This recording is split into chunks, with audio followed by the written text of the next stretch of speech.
साल 1893 जर्मनी में एक लड़का अपने माता पिता को खो देता है।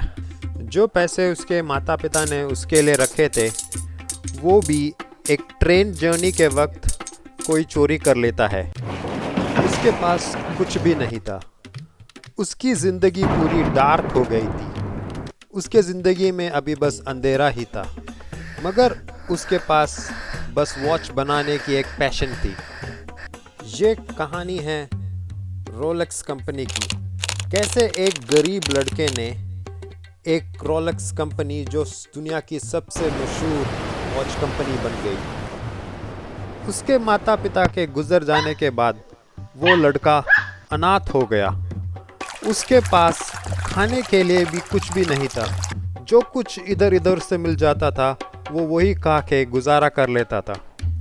तब उसके रिश्तेदारों ने जो थोड़े से पैसे उसके मम्मी पापा ने उन्हें दिए थे उन्हें वो अपने पास रख लेते हैं और उसे एक बोर्डिंग स्कूल में भर्ती करवा लेते हैं। उस स्कूल में उसे एक अच्छा दोस्त मिल जाता है जो स्विस वॉच मेकिंग कंपनी के बारे में उसे बताता है। जैसे जैसे दोनों बात करने लगे, हैंस को वॉच मेकिंग में बहुत इंटरेस्ट आना शुरू हो गया था। वो दिन भर वॉचेस को देखता रहता और उसने तय किया कि अभी वो वॉच मेकिंग इंडस्ट्री में एंट्री लेगा। अपने 19 साल के उम्र में वो स्विट्ज़रलैंड चला जाता है। वो स्विट्ज़रलैंड में जाकर एक वॉच कंपनी में ज्वाइन कर लेता है। उस वॉच कंपनी का नाम है क्यूना कॉर्टन। उस कंपनी में उसका काम यह था कि वो सारे वॉचेस के एक्यूरेसी को चेक करें। उसे वो काम बहुत अच्छा लगा। वो दिन भर वॉचेस के एक्यूरेसी को चेक करता और धीरे धीरे वॉचेस के बारे में उसका नॉलेज बहुत बढ़ गया। 1903 में वो स्विट्ज़रलैंड से लंदन चला गया, मगर लंदन में उसे एक बहुत बड़ी प्रॉब्लम का सामना करना पड़ गया। उसके पास जो 3,300 जर्मन फ्रैंक्स थे वो चोरी हो गए। किसी ने उसके कमरे से वो पैसे सारे उठा लिए। वो बहुत डिप्रेस्ड हो गया था। उसके ज़िंदगी में एक और बहुत बड़ा ये झटका था, मगर वो पीछे हटा नहीं। उसने एक और कंपनी में काम करना शुरू कर दिया। वॉच शोरूम में वो उसे वॉच बेचने का काम मिल गया था। वो धीरे धीरे वापस अपने वॉच मेकिंग इंटरेस्ट को जगाने लग गया था।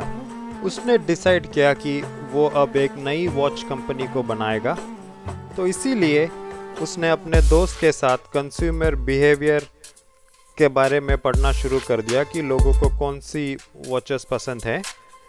वो एनालाइज करने लग गया कि भाई ये लोग कौन से वॉच पहनना पसंद करेंगे और उन्हें क्या अच्छा लगता है। तब उसने पाया कि उस टाइम में सब वॉचेस एकदम फैंसी वॉचेस थे और लोगों का इंटरेस्ट एक सिंपल वॉच के लिए था।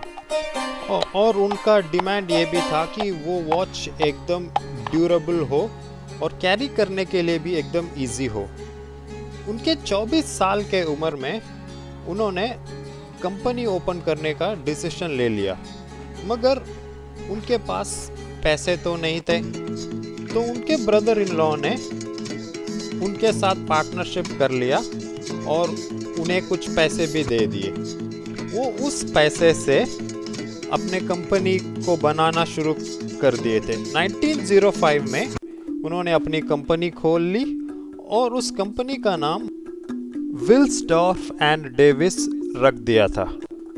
हैंस विल्सडॉर्फ ने पाया कि पैसेंजर्स को एक वॉच की बहुत ज़रूरत थी, क्योंकि उन्हें ट्रेन कैच करना था, बस कैच करना था। एक एक्यूरेट वॉच की एक मार्केट गैप वो जान गए थे। तब उन्होंने डिसाइड किया कि मैं एक पॉकेट रिस्ट वॉच तैयार करूँगा। तो उन्होंने अपने इस आइडिया को एग्जीक्यूट किया और उन्होंने एक बहुत अच्छा और सुंदर पॉकेट वॉच तैयार कर दिया था। उस पॉकेट वॉच को उन्होंने बहुत मेहनत से बनाया था और उस वॉच को रखने के लिए उन्होंने एक पाउच भी डिज़ाइन किया। वो वॉच उस पाउच के अंदर परफेक्टली फिट हो गया था और वो एकदम प्रीमियम लुक भी देने लग गया था। उस वॉच का नाम उन्होंने रखा पोर्टफोलियो पॉकेट वॉच। वो वॉच का सेल्स एकदम ज़बरदस्त रहा और वो वॉच हर जगह यूज़ होने लग गया था। उन्होंने अपने बिजनेस को एक्सपैंड करने का सोचा। उन्हें लगा कि रिस्ट वॉचेस जो हैं वो नेक्स्ट जनरेशन वॉच हैं, मगर रिस्ट वॉच में एक प्रॉब्लम थी कि उस टाइम के जेंट्स लोग रिस्ट वॉच को पसंद नहीं करते थे। जो जेंट्स रिस्ट वॉच को देखते ही अपना मुंह फेर लेते थे। इसका ये कारण था कि रिस्ट वॉचेस बेसिकली लेडीज़ ही पहनती हैं और ये हाई क्लास की लेडीज़ ही उस टाइम रिस्ट वॉचेस पहनती थी और रिस्ट वॉचेस का नाम था लेडीज़ ब्रेसलेट। मगर ईयर 1906 में जेंट्स भी रिस्ट वॉचेस में इंटरेस्ट लेने लगे और धीरे धीरे वो भी उस वॉच को पहनने लग गए थे। तो हांस ने गोल्ड और सिल्वर ब्रेसलेट से वॉचेस बनाने शुरू कर दिए थे। ये वॉचेस बहुत खूबसूरत थे और ये पूरी तरह से हिट हो गए थे। हैंस विल्डॉर्फ का नाम पूरे लंदन में बहुत फेमस हो गया था और ये बहुत रिच भी हो गए थे। हैंस विल्डॉर्फ ने ये देखा कि उस टाइम जो वॉच बन रहे थे उन वॉचेस में उस कंपनी के वॉच ओनर्स का नाम हुआ करता था। फॉर एग्ज़ाम्पल, अगर आप पैटेक फिलिप के वॉच खरीद रहे हैं तो उस कंपनी का ओनर का नाम पैटेक फिलिप हुआ करता था। अगर आप ऑडी मार्स पिगवेट के वॉच खरीद रहे हैं तो उस कंपनी के ओनर का नाम ऑडी मार्स पिगवेट था। मतलब कंपनी का ओनर का नाम हमेशा वॉचेस में रहता था। तो उन्होंने सोचा कि ये तो थोड़ा सा प्रॉब्लम है, तो मैं कुछ नया करूँगा। तो उन्होंने सोचा कि कंपनी के वॉचेस में नए नाम लगेंगे, तो उन्होंने रोलेक्स का नाम सोचा और रोलेक्स का नाम इधर से ही पूरी वर्ल्ड में फेमस हो गया था।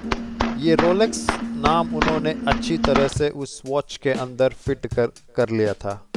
ये वॉचेस पूरी जगह में एकदम फेमस हो गए और रोलेक्स का नाम रात दिन चौगुनी बढ़ता रहा। मगर उस रोलेक्स वॉच में एक प्रॉब्लम था। वो वॉचेस एकदम एक्यूरेट नहीं थे, एक्यूरेट टाइम नहीं बताते थे। उस टाइम के कोई भी वॉच एक्यूरेट टाइम नहीं बताते थे, क्योंकि उस टाइम में वो इन्वेंशन नहीं हुआ था कि एकदम एक्यूरेट टाइम कोई भी वॉच बता सके। तो हैंस ने उस पर बहुत ध्यान दिया और पूरी तरह से रिसर्च करने लगे। उन्होंने हॉरोलॉजी सब्जेक्ट में पूरी तरह से पढ़ाई की और उन्होंने एक नया वॉच इन्वेंट किया जिसका नाम था 15 लाइन कैलेंडर 100। उस वॉच को उन्होंने स्विट्ज़रलैंड के क्रोनोमीटर टेस्टिंग अथॉरिटी के पास भेजा और उस अथॉरिटी ने उस वॉच को पूरी तरह से टेस्ट किया और उन्हें सर्टिफिकेट दिया कि ये वॉच एकदम एक्यूरेट वॉच है। उस टाइम की ये एक पहली वॉच थी जो एकदम दिखने में भी अच्छी थी और एकदम एक्यूरेट भी थी। रातों रात रोलेक्स के ओनर एकदम मिलियनेयर हो गए।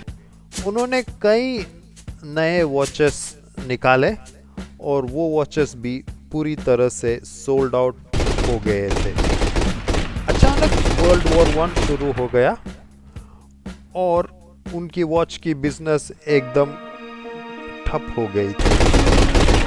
मगर उस टाइम में वॉर में जो सोल्जर्स थे उन्हें एक रिस्ट वॉच की बहुत ज़रूरत थी। अटैक कोऑर्डिनेट करने में टाइमिंग बहुत इम्पोर्टेंट रखता है। तो रात को भी अटैक करना पड़ता है, तो इसीलिए उन्होंने ट्रेंच वॉचेस इन्वेंट किया। उस ट्रेंच वॉचेस में रेडियम लगी हुई थी जो रात में ग्लो करती थी। इसके वजह से रात को भी उसका बहुत यूज़ होता था। वॉर ख़त्म हो गई और ख़त्म होने के बाद हैंस ने उसी वॉच को वाटरप्रूफ करने का डिसीजन लिया। उन्होंने एक नया केसिंग तैयार किया और उस केसिंग की ये स्पेशलिटी थी कि वो वॉच के अंदर पानी कभी नहीं एंटर होता था। उस वॉच का नाम था रोलेक्स वॉयस्टर। ये उसके बाद उन्होंने उस वॉच में गोल्ड लगाने का डिसीजन लिया और उन्होंने अपना एक गोल्ड वर्कशॉप भी ओपन किया। उस वर्कशॉप में उन्होंने एवर रोज नाम के एक एलिमेंट को डिस्कवर किया। वो एलिमेंट कभी भी फेड नहीं होता था। कुछ दिन बाद उनके वाइफ का डेथ हो गया। ये उनके ज़िंदगी में बहुत बड़ा झटका था।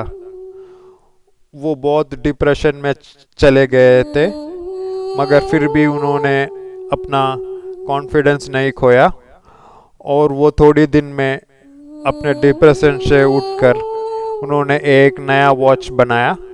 उस टाइम एक रूमर भी चल रहा था कि उन्हें कोई जान से मारने की कोशिश कर रहा था, मगर वो उस चैलेंज से आगे निकले और उन्होंने एक नया वॉच का इन्वेंट किया। उस वॉच की स्पेशलिटी ये थी कि उसमें डेट दिखता था। उस वॉच का नाम था रोलेक्स डेट जस्ट।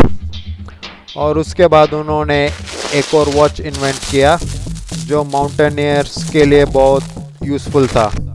उस वॉच का नाम रोलेक्स एक्सप्लोरर था। वो वॉच सर एडमंड हिलरी अपने हाथों में पहन के हिमालयस में चढ़ाई करते थे। ये बहुत फेमस वॉच है। कुछ दिन बाद उन्होंने एक और वॉच इन्वेंट किया, उसका नाम था GMT मास्टर। वो वॉच पायलट्स के लिए स्पेशली उन्होंने तैयार किया था। वो वॉच एकदम हाई ऑल्टीट्यूड में भी एकदम अच्छी तरह काम करती थी।